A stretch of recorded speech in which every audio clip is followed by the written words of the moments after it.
This program contains true stories of rescues. All of the 911 calls you will hear are real.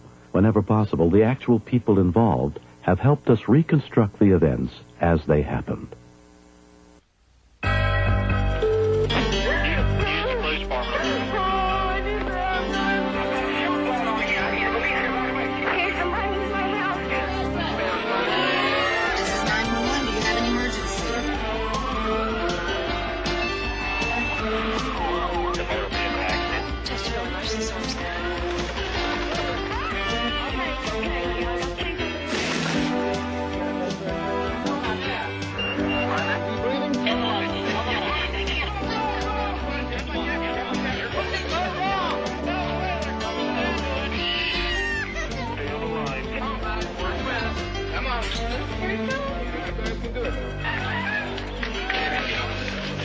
They're good hands here.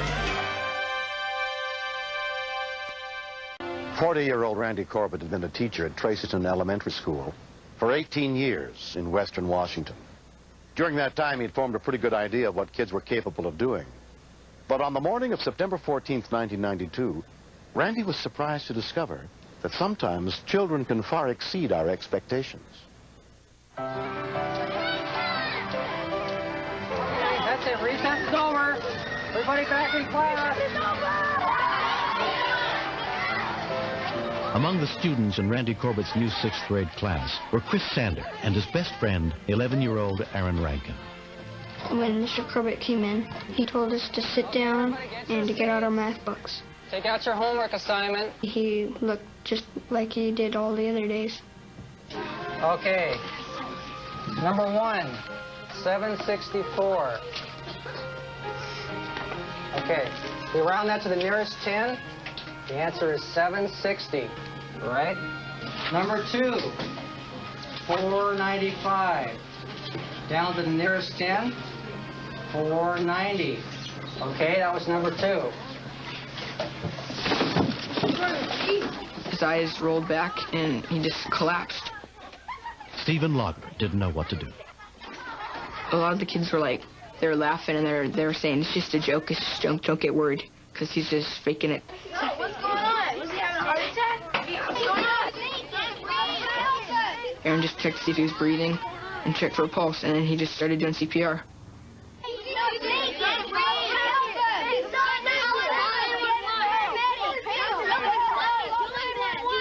My dad's a paramedic, and my mom's a nurse.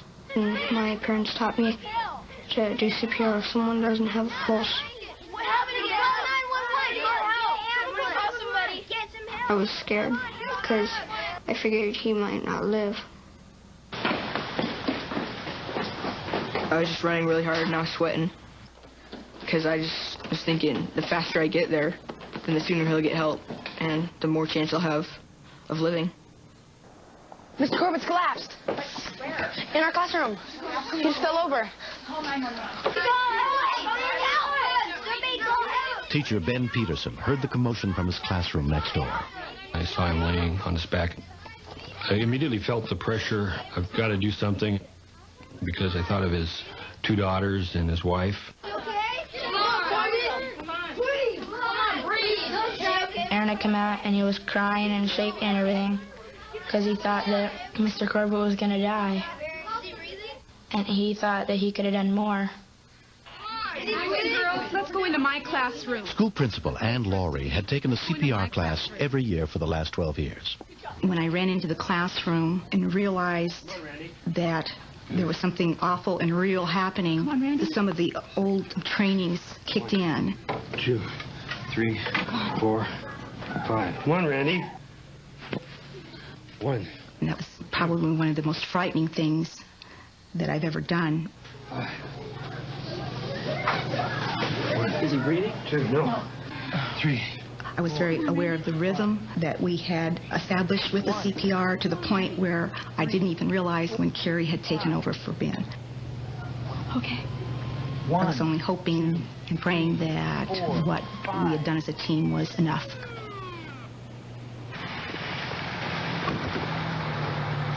Within 6 minutes of Randy Corbett's collapse, rescue units with Kitsap County Fire District 15 arrived, including EMT Brian Dansky.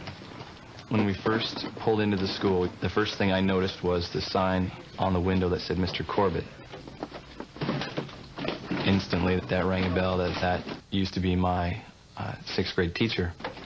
I had no idea who it was actually that was down in the classroom until I moved around to his head to assist him in ventilations, and I saw that it was Mr. Corbett.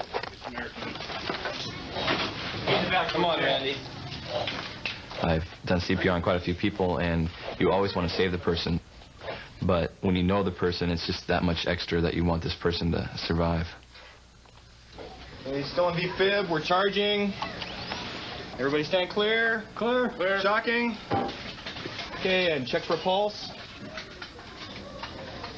No pulse. The time that the paramedics were working on Randy were the scariest and most frightening and most horrifying 17 minutes of my life.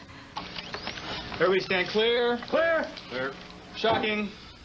I wanted the paramedics to be done, and I wanted the happy ending to be right then and there. Still in V-fib. We're going to charge. Come on, Randy. Everybody stand clear. Clear. Shocking. Check for a pulse. Come on, Randy. We have a pulse. Okay, let's get a blood pressure on him. Right after the fish shock, we got a rhythm back, and he started to breathe somewhat on his own. You're up. Way to go, Randy. 36. Randy was hospitalized for 7 days. Doctors determined that he suffers from an inherited condition which causes the electrical currents in his heart to malfunction and led to his cardiac arrest.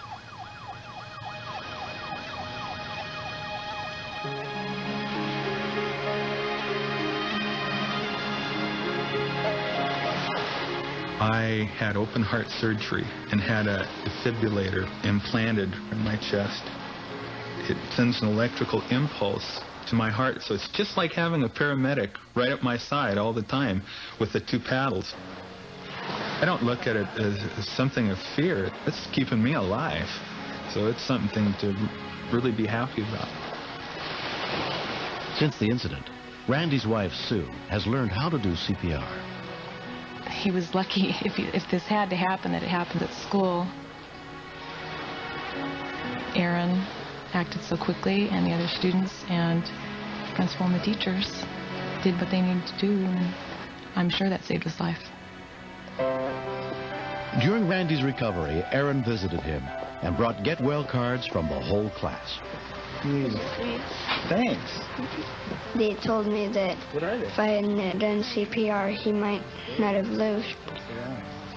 Before I thought, oh, it'll never happen to me. I'm Sue Corbett. But now I know that it could happen to anyone.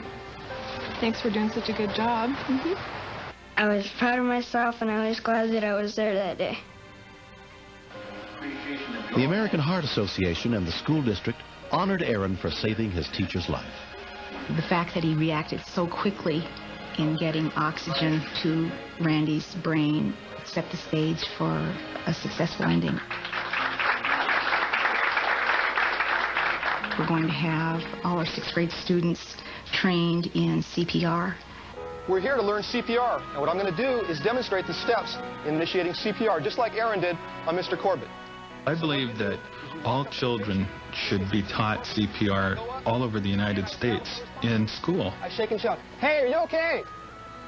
And if they're taught, there'll be a lot of lives saved.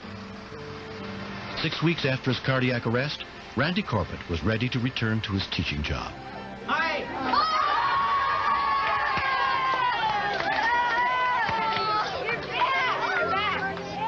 Before it happened, I didn't know what I wanted to do, but now I do.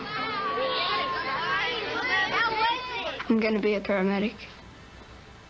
I wouldn't trade this class for any other class in the United States.